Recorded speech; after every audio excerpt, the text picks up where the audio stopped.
आगे scene change होता है और हम अगले दिन देखते हैं जहाँ पे सीरिया और सेलिने एक साथ खड़े हैं और उनके सामने सीनियर एलसीए और आईएएन खड़े हैं। सीनियर एलसीए कहती है, यहाँ पे सब कुछ बहुत ज्यादा अवेक वर्ड है। आखिर तुम लोग इसे एक टीम कैसे कह सकते हो? यहाँ तक कि तुम दोनों जो कि अकेले एक साथ रह भी नहीं सके, कम से कम यहाँ पे तुम लोग एक दूसरे से बात तो कर ही सकते हो। तभी आईएएन एलसीए के कंधे को टच करता है और उसे वापस से अपनी कुल्हाड़ी दिखाने लगता है। सीनियर एलसीए कहती है, मुझे माफ कर दो, मैं यहाँ पे बॉस की तरह एक्ट करना बंद कर दूंगी। आईएन कहता है, क्या तुम इस चीज का प्रॉमिस कर रही? सीनियर एलसीए कहती है हाँ, और आईएन एलसीए के सिर पे हाथ रखते हुए कहता है, ये चीजें काफी ज्यादा डिफिकल्ट है तो इनफ, तुम्हें यहाँ पे फायर में फ्यूल ऐड करने की जरूरत नहीं है। एलसीए कहती है, लेकिन यहाँ पे ऐसा कोई भी रास्ता नहीं है जिससे हम इस तरीके से ट्रेन कर पाए, या फिर ऐसा कोई रास्ता है जिससे हम यहाँ पे ट्रेन कर सकते हैं। वहीं पे सेलिने इस चीज को देख के सोच रही होती है, आखिर यहाँ पे क्या चल रहा है। सेलिने आगे कहती है कि यहाँ पे तुम सिर्फ बात करते हुए खड़े रहने वाले हो, तो फिर तुम ट्रेनिंग को कल के लिए पोस्टपोन क्यों नहीं कर देते? आईएन कहता है, ओह तुम सही कह रही हो, एक स्पेशल गेस्ट जो कि हमें जल्द ही ज्वाइन करने वाला है। एलसीए कहती है, एक स्पेशल गेस्ट, एक लो रैंकिंग नोबल जैसे कि तुम्हारा, क्या कोई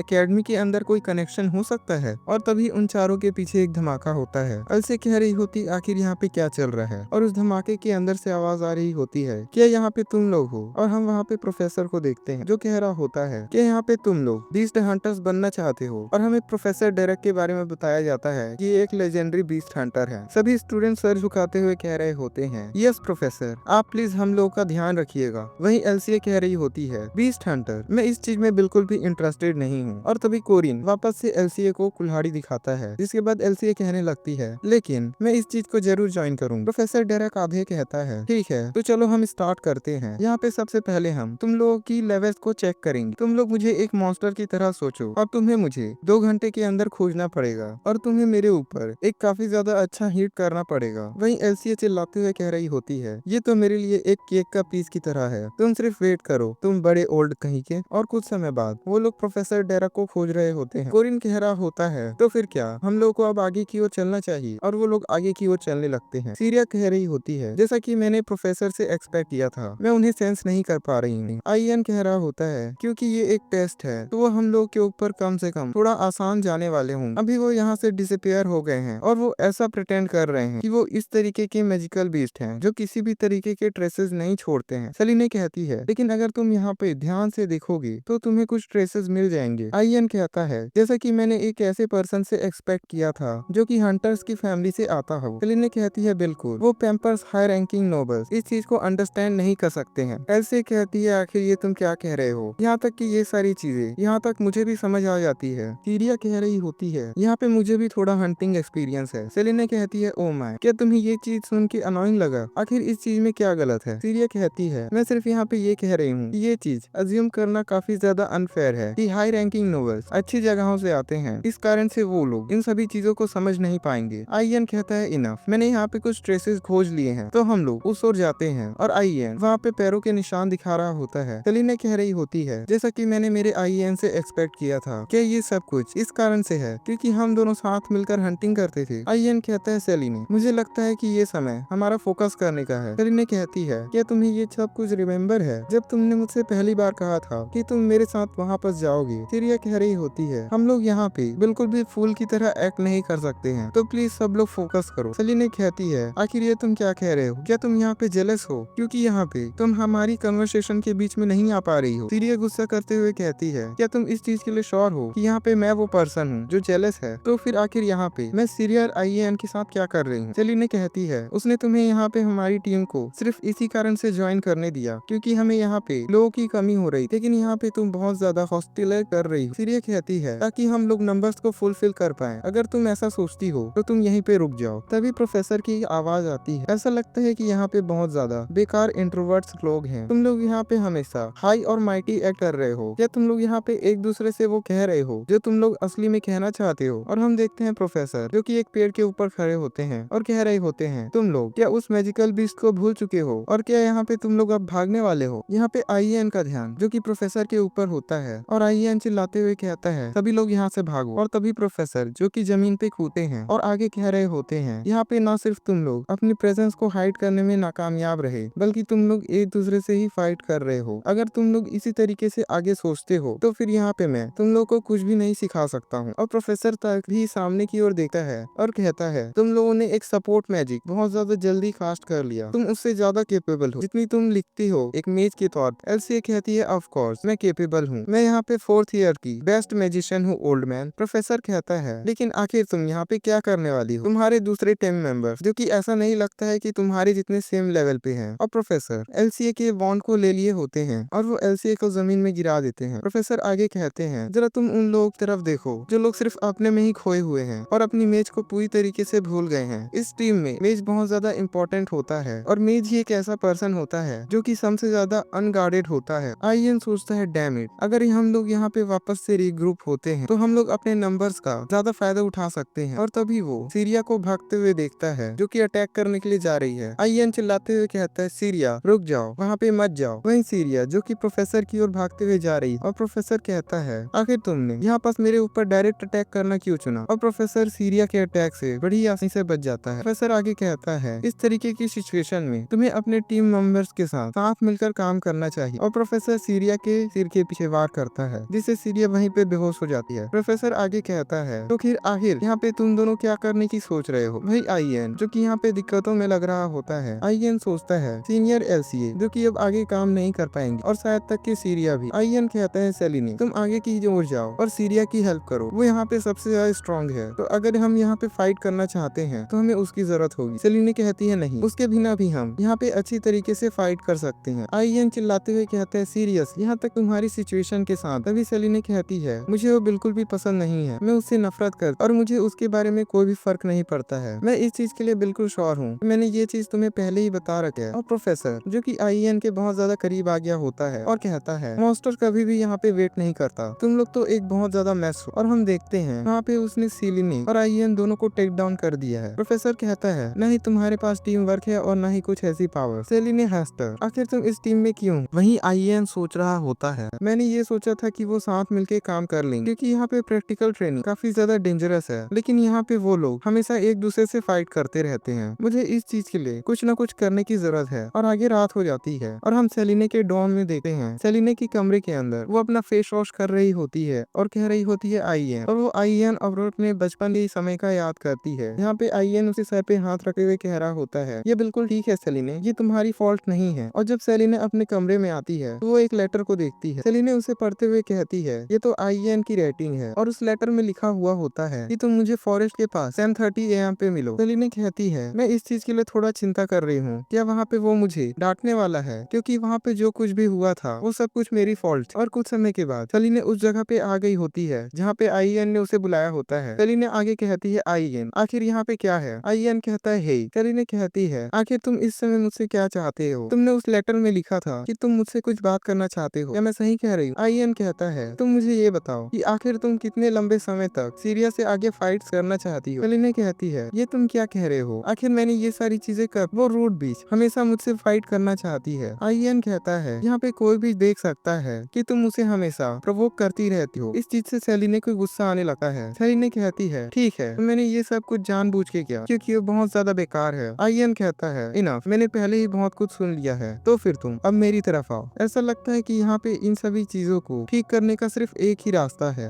आगे सेलिने कहती है एक फाइट, क्या तुम मुझसे फाइट करना चाहते हो, आखिर तुम यहाँ पे क्या कह रहे हो। आईएन कहता है तुम इसे पकड़ो और आईएन सेलिने की ओर एक स्वॉर्ड फेंकता है। सेलिने कहती है एक सेकंड रुक जाओ, क्या ये रियल स्वॉर्ड नहीं है। आईएन कहता है हाँ, इसके बाद तुम किसी भी तरीके की एक्सक्यूज नहीं बना पाओगे क्योंकि यहाँ पे हम लोग एक रियल ड्यूल करने वाले हैं। सेलिने कहती है नहीं, मेरा मतलब ये है कि आखिर हम लोग यहाँ पे फाइट क्यों कर रहे हैं। आईएन कहता है यहाँ पे बात करने से ऐसे भी कुछ नहीं मिलने वाला है, तो फिर चलो हम यहाँ पे विनर को डिसाइड करने देते हैं कि आगे क्या होने वाला है, क्योंकि हम लोग हमेशा थिंग्स को इसी तरीके से हैंडल करते थे। क्या मैं सही कह रहा हूँ। और आईएन अपनी स्वॉर्ड निकालने लगता है। सेलिने बचपन का समय याद कर रही होती है जब सेलिने और आईएन खेलते हुए कह रहे होते हैं अगर मैं इस रेस को जीत गया तो हम लोग बिल्कुल पहले की तरह हो जाएंगे। वहीं सेलिने कह रही होती है आखिर तुम इस चीज को अपने आप क्यों डिसाइड कर रहे हो। प्रेजेंट टाइम में सेलिने कहती है तुम अभी तक बिल्कुल भी चेंज नहीं हुए हो, तो फिर ठीक है ये चीज प्रोबेबली ज्यादा बेहतर होगी पूरे टाइम फ्रस्ट्रेटिंग फील करने से ज्यादा। आखिर हम लोग यहाँ पे किस तरीके से ये डिसाइड करने वाले हैं कि कौन जीतेगा। आईएन कहता है जब हम दोनों में से कोई एक सरेंडर कर देगा तब, तो फिर अब हम लोग डुअल की शुरुआत करते हैं। और तभी सेलिने आईएन के ऊपर अटैक कर देती है जिसे देख के आईएन काफी ज्यादा शॉक हो चुका होता है। आईएन सोच रहा होता है आखिर ये सब क्या है, मैं ये चीज जानता हूँ कि ये मैजिक में मेरे से ज्यादा बेहतर है। और सेलिने एक खतरनाक हमला आईएन के ऊपर करती है, जिसे आईएन पीछे की ओर लुढ़कता जाता है। आईएन आगे सोच रहा होता है, लेकिन आखिर यहाँ पे ये इतनी ज्यादा ताकतवर कैसे हो सकती है। आईएन कहता है, क्या तुमने यहाँ पे किसी तरीके का पोषण पी लिया है। सेलिने कहती है, जिस इविल स्पिरिट ने तुम्हें पोजेस कर लिया था उसने मुझे भी पोजेस कर लिया है, तो ये चीज मेरे लिए बेहतर है कि मैं अपनी सारी स्ट्रेंथ सिर्फ एक ही ब्लो में तुम्हारे ऊपर निकाल दूं। मैं यहाँ पे सिर्फ यही सोच रही थी कि ये सारी चीजें बस थोड़ी नॉनसेंस है। मैं इस चीज में बिलीव नहीं करती थी कि ये सब कुछ काम कर जाएगा। भाई आईएन सोच रहा होता है, वो डैम इविल स्पिरिट, ऐसा लगता है कि उसने इसे कुछ टेक्निक सिखा दी है। सेलिने आगे कहती है, आखिर चीजें यहाँ तक कैसे आ गई। मैं डेफिनेटली यहाँ पे जीतने वाली हूँ, तो तुम पूरी तरीके से तैयार रहो। और सेलिने वापस से पूरी ताकत के साथ आईएन के ऊपर अटैक करती है। आईएन सोच रहा होता है, इसका हर एक अटैक जो कि पहले से ज्यादा स्ट्रांग होता जा रहा है, अगर मैं यहाँ पे इसके एक अटैक को ले लेता हूँ तो सब कुछ खत्म हो जाएगा। लेकिन इसके मूवमेंट जो कि काफी ज्यादा स्लो है और आईएन उसके अटैक से बच जाता है। आईएन आगे सोचता है, और जब ये एक बार अटैक कर देती है तब ये अटैक करने के लिए एक वाइड ओपनिंग छोड़ देती है। और आईएन अपनी स्वॉर्ड के साथ सेलिने के ऊपर अटैक करता है, जिसे सेलिने लुढ़कते हुए डॉज कर लेती है। सेलिने आईएन के पीछे आ जाती है और अटैक करने के लिए तैयार होती है। तभी आईएन पीछे की ओर पड़ता है और दोनों एक दूसरे की ओर अपनी स्वॉर्ड्स को घुमाते हैं। वहीं सेलिने कह रही होती है, तुम इस अटैक को अपने एक हाथ के साथ ब्लॉक नहीं कर सकते हो। और वो आईएन की स्वॉर्ड को उसके हाथों से दूर फेंक देती है, लेकिन आईएन तभी अपनी कुल्हाड़ी निकाल लेता है, जिससे सेलिने की चेस्ट के पास एक कट लग जाता है। आईएन कह रहा होता है, डैम इट, आखिर तुमने इस अटैक को कैसे डॉज कर लिया। सेलिने कह रही होती है, यहाँ पे सभी लोग ये जानते हैं कि तुम एक्स का इस्तेमाल करते हो। आईएन सोच रहा होता है, ऐसा लगता है कि यहाँ पे मेरी स्ट्रेटेजी को मुझे चेंज करने की जरूरत है। और आईएन अपने एक्स को सामने की ओर फेंकता है। सेलिने कह रही होती है, क्या तुम ये सोच रहे हो कि अगर तुम अपने एक्स को मेरे ऊपर फेंक के अटैक करोगे तो कुछ चेंज हो जाएगा। और तभी वो कुछ देख के शॉक हो जाती है और कहती है, एक स्वॉर्ड। और वो देखती है कि उसकी ओर एक स्वॉर्ड भी बढ़ रही है और वो अपनी पूरी ताकत के साथ अपनी स्वॉर्ड को स्विंग करती है। वो कह रही होती है, क्या तुम पागल हो गए हो। और स्वॉर्ड और एक्स जो कि दूर जाने लगते हैं। और तभी आईएन अपनी कुल्हाड़ी को कैच कर लेता है और उसके बाद वो अपनी कुल्हाड़ी से सेलिने की स्वॉर्ड के ऊपर अटैक करता है, जिससे सेलिने की स्वॉर्ड उसके हाथ से छूट जाती है और वो गिर जाती है। उसके बाद आईएन एक स्वॉर्ड को कैच करता है। वहीं सेलिने सोच रही होती है, मेरी स्वॉर्ड, और वो अपनी स्वॉर्ड की ओर अपना हाथ बढ़ाती है। तभी आईएन कह रहा होता है, तुम बहुत ज्यादा स्लो हो। और आईएन सोच रहा होता है, मैं उसके हाथ की ओर अपना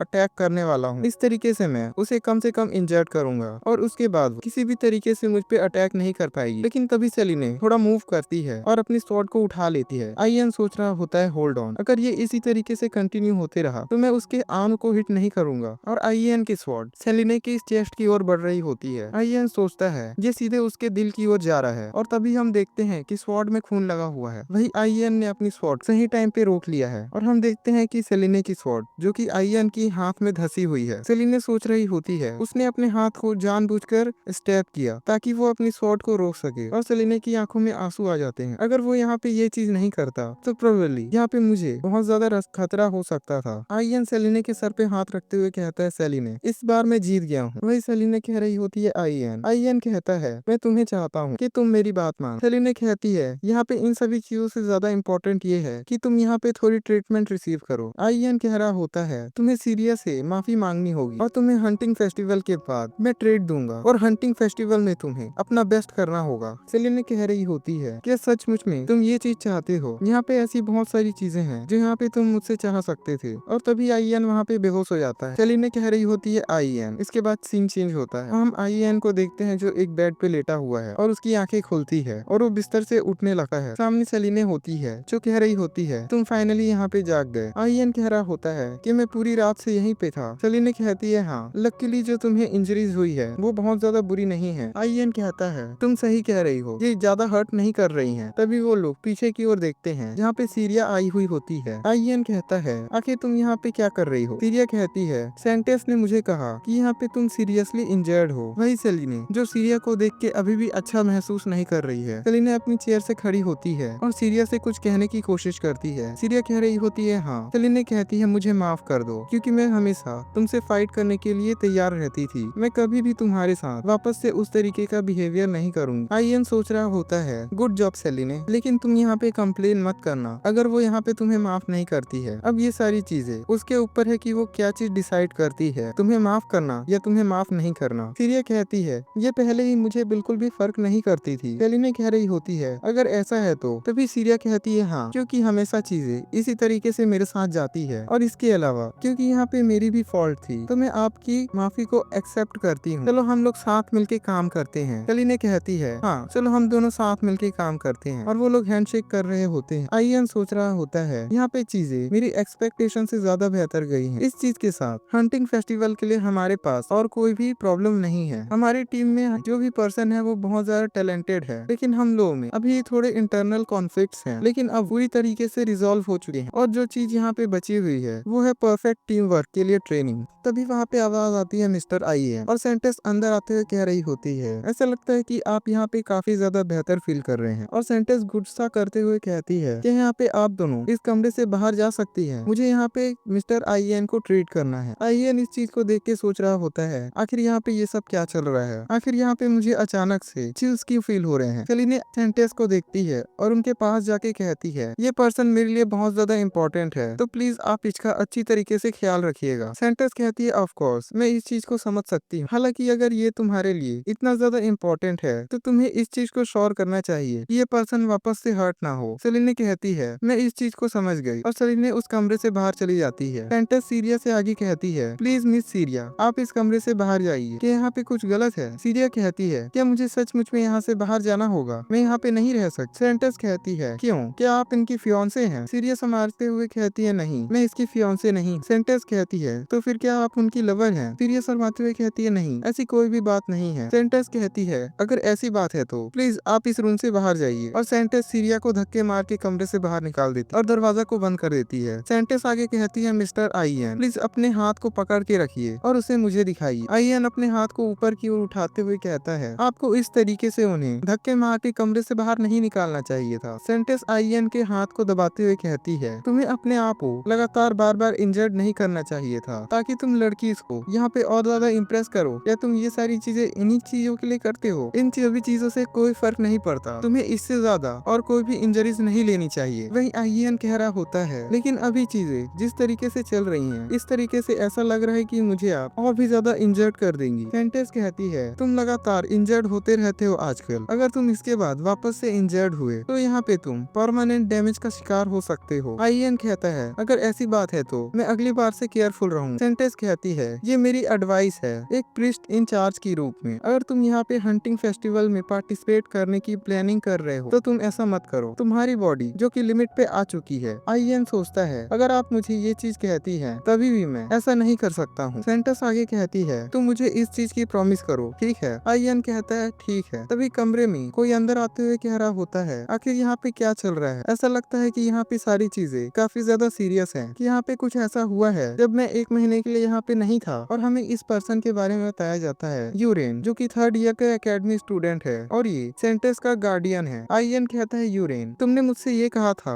कि तुम होली किंगडम जा रहे हो, क्या मैं सही कह रहा था। यूरेन कहता है तुम सही कह रहे हो, मैं वहाँ गया था और वहाँ के इश्यूज को सही तरीके से ठीक करके आया। सेंटेंस कहती है वेलकम बैक, क्या तुमने सेफली उस आइटम को रिट्रीव कर दिया। यूरेन कहता है हाँ मैं इस चीज के लिए माफी चाहता हूँ कि इसमें थोड़ा ज्यादा समय लग गया, क्योंकि वहाँ पे बूढ़ा आदमी जो कि मुझे लगातार इंसिस्ट कर रहा था कि मैं इसे यहाँ पे नहीं ला सका। और यूरेन एक सामान को सेंटेंस को देते हुए कहता है ये रहा ब्लड क्रिस्टल। आईएन कहता है एक ब्लड क्रिस्टल, ये क्या है। यूरेन कहता है हाँ ये होली ट्रेजर्स में से एक है जो कि सेंटेंस को दिया जाता है। ये किंगडम में सिर्फ कुछ ही बचे हुए हैं और ये सिर्फ होली किंगडम के पास है। अगर सेंटेंस इस चीज का इस्तेमाल करती है तो उनकी हीलिंग पावर इनहेंस हो जाएगी। जब तक कि कोई पर्सन मरा नहीं है तब तक कि सेंटेंस उन्हें सेव कर सकती है। आईएन कहता है जब तक कि कोई पर्सन मरा नहीं है तब तक कि किसी को भी बचाया जा सकता है। यूरेन कहता है हाँ इसके साथ मिस एमा को भी बचाया जा सकता है, हालांकि ये एक बहुत ज्यादा एक्सट्रीमली प्रीसियस आइटम है, तो जब तक कि यहाँ पे कोई इमरजेंसी नहीं होती है और इसके यूज करने को यहाँ पे परमिटेड नहीं किया जाता है तब तक कि होली किंगडम इस चीज को यहाँ पे इस्तेमाल करने नहीं देगा। सेंटेंस आगे कह रही होती है मैं यहाँ पे एमा को बचाना चाहती हूँ बिल्कुल तुम्हारी तरह, लेकिन यहाँ पे तुम्हें मेरी सिचुएशन को अंडरस्टैंड करने की जरूरत है, मैं अभी कुछ भी ऐसा नहीं कर सकती हूँ। आईएन कहता है मैं समझ सकता हूँ। सेंटेंस आगे कहती है तो फिर अब मुझे यहाँ से चलना चाहिए। मिस्टर आईएन प्लीज अपने प्रॉमिस को आप याद रखिएगा ठीक है। और सेंटेंस और यूरेन वहाँ से चले जाते हैं। आईएन कह रहा होता है अगर मेरे पास यहाँ पे कोई चॉइस होती तो मैं भी वहाँ हंटिंग फेस्टिवल में नहीं जाना चाहता, लेकिन यहाँ पे मेरे हंटिंग फेस्टिवल में पार्टिसिपेट करने से बहुत सारी चीजें जुड़ी हुई। मैंने यहाँ पे सीरिया को प्रॉमिस किया है कि हम लोग इस बार का हंटिंग कंपटीशन जीतेंगे, चाहिए। उसके अलावा एक हाई रैंकिंग मैजिकल बीस्ट जो कि वहाँ अपेयर होने वाला है, जो कि एमा को सेव करने के लिए ऑफर के रूप में काम आ सकता है। और इन सभी चीजों से ऊपर अगर मैं उस लेटर को इग्नोर कर देता हूँ तो यहाँ पे वापस से कोई मेजर इंसिडेंट हो सकता है। मुझे माफ कर दीजिएगा सेंटेस, मैं वहाँ पे अपना बेस्ट ट्राई करूंगा कि मैं अपने आप को इंजर्ड ना करूं। और आगे आईएन डिस्चार्ज हो जाता है और समय तेजी से निकलने लगता है। आईएन अपनी टीम के साथ और प्रोफेसर के साथ काफी ट्रेनिंग करता है और पहले से सीरिया और सेलिने के रिलेशन को भी बेहतर करने में कामयाब हो जाता है। जैसे जैसे समय निकलता जा रहा है वैसे वैसे हंटिंग फेस्टिवल करीब आता जा रहा है। आईएन कहता है तो फिर क्या हम लोग को अब आगे की ओर चलना चाहिए। और हम लोग देखते हैं कि एक जगह पे काफी सारे स्टूडेंट्स खड़े हैं। सीनियर एलसीए कह रही होती है यहाँ पे ऐसा लगता है कि रेक्टान ग्रुप जो कि अपने सभी लोगों को साथ मिलाने में कामयाब हो गया है। इस तरीके से हम लोग कम से कम एक दूसरे को हार्म करने से बचना चाहिए। आईएन कहता है हम लोग यहाँ पे अपना बेस्ट ट्राई करने वाले हैं, जैसे कि हमारी जिंदगी जो कि इस चीज के ऊपर डिपेंड करने वाली है। क्या मैं सही कह रहा हूँ? एलसीए कहती है तुम सच कह रहे हो, लेकिन जो बेसिक्स हैं वो सिर्फ बेसिक्स ही रहेंगी। रियल कॉम्बैट जो कि बहुत ज्यादा डिफरेंट होती है। आईएन कहता है आप सही कह रही हैं, लेकिन हम लोग कम से कम यहाँ पे एक दूसरे को सपोर्ट करते हुए साथ मिलकर काम कर सकते हैं। तभी आईएन के ऊपर पीछे से एक चाकू से अटैक होता है, जिसे आईएन अपनी एक्स से ब्लॉक कर लेता है और वो चाकू वापस से उड़ते हुए पीछे की ओर जाने लगता है। और हम सीनियर डेल्फाइन को देखते हैं जो कह रही होती है बहुत समय हो गया तुम्हें देखे प्रिंस ऑफ एक्स। आईएन चिल्लाते हुए कहता है ये सचमुच में बहुत ज्यादा डेंजरस था। सीनियर डेल्फाइन कहती है ओ माय, क्या तुम यहाँ पे इस चीज से थोड़े डर गए थे? यहाँ पे तुम इस चीज काफी ज्यादा आसानी से हैंडल कर सकते थे, क्या ऐसा नहीं है? एनीवे, यहाँ पे मैं सिर्फ तुम्हें हेलो कहने के लिए मिलना चाहती थी और मैं अपनी सिस्टर को कुछ कहना चाहती हूँ। इस चीज को सुन के सीरिया शॉक होती है। डेल्फाइन कहती है सीरिया तुम यहाँ पे गिव अप कर दो और यहाँ से पीछे हट जाओ जैसा कि तुम हमेशा करती थी।